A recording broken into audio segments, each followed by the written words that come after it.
কথা বলেছেন আজকের এই প্রতিপাদ্য বিষয়ের উপরে। আমি এখানে কিছু বলবো না, আমি যে একটা কথা বলবো আমার ব্যক্তিগত অনুভূতি থেকে। এই ইসলামী ব্যাংক বাংলাদেশে আসার পরে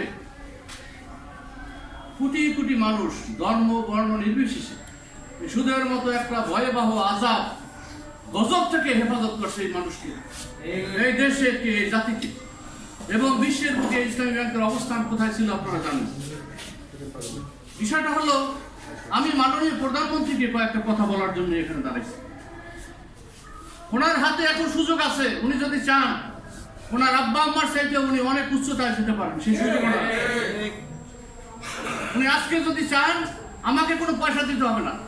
আমি আলহামদুলিল্লাহ ডিপ্লোম্যাটিক লেভেলেও কাজ করে আসছি বিদেশে। আমি ওনাকে কিছু পরামর্শ দেব যদি উনি নিতে রাজি থাকেন। এখন আপনাকে মনে করতে হবে, আপনি যাবেন সিলেটে, চিটাগাংয়ে ট্রেন উঠছেন, আপনি সিলেট পৌঁছতে পারবেন না। বিগত কয় মাসে যে পারফরমেন্স আপনারা দেখিয়েছেন তাতে জাতি ধ্বংস হইতে আরো খুব বেশি সময় লাগবে না।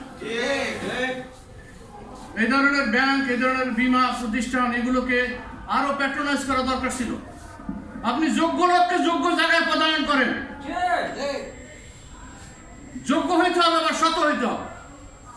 আপনার দলের ভিতরেও কিছু ভালো মানুষ আছে, তাদেরকে ভালো জায়গায় পদায়ন করেন, যোগ্য জ্ঞানী মানুষের সাথে পরামর্শ করেন। আপনার আব্বার ক্যাবিনেটে কারা ছিলেন, কত ডক্টরেট ছিলেন, আমরা খুঁজে দেখেন। ভালো মানুষ নিয়ে আসেন। কোরআনের প্রথম আয়াত হচ্ছে ইকরা বিসমি রাব্বিকাল্লাযী খালাক। জানো, পড়ো, জ্ঞান অর্জন করো। এই দেশে জ্ঞানী মানুষের অভাব নাই, ভালো মানুষ আছে, সৎ মানুষ আছে, দক্ষ মানুষ আছে, দেশপ্রেমিক মানুষ আছে। আপনি কাকে ভয় পান? ভয় পাবেন একমাত্র আল্লাহ। ইন্নাল্লাহা আলা কুল্লি শাইইন কাদির। আল্লাহকে ভয় করেন, কাউকে ভয় করার দরকার নাই। সামরিক চুক্তি করেন তুরস্কের সাথে, চায়নার সাথে, ইরানের সাথে, এই চুক্তিগুলো করেন। লোক দেখানো চুক্তি না, প্রকৃতভাবে চুক্তি করেন। দেখবেন যে আর এক আধা রঙ্গনে কাবুল শুরু হয়ে গেছে। সম্মানিত হাজিরিন, এত গুণী মানুষের কথা শোনার জন্য আমি একটু অপেক্ষায় আছি। আপনারা যে উদ্দেশ্য নিয়ে এখানে সমবেত হয়েছেন, এটা একটা ইমানের একটা দাবি। অনেক মানুষ আছে ইসলামী ব্যাংকের জন্য, তারা রোজাও রাখে। একটা প্রতিষ্ঠান দেশকে কতভাবে সাহায্য করছে, করে আসছে। আর একটা গড়া জিনিস, এ সালামের মতো একটা বাস্টার্ড কালপিট, এটাকে জেলে পাঠানো কাছে। সম্মানিত হাজিরিন, আমি সময় নেব না, আমি বলবো মাননীয় প্রধানমন্ত্রী, আপনি এখন থেকে ভালো উদ্যোগ নেন।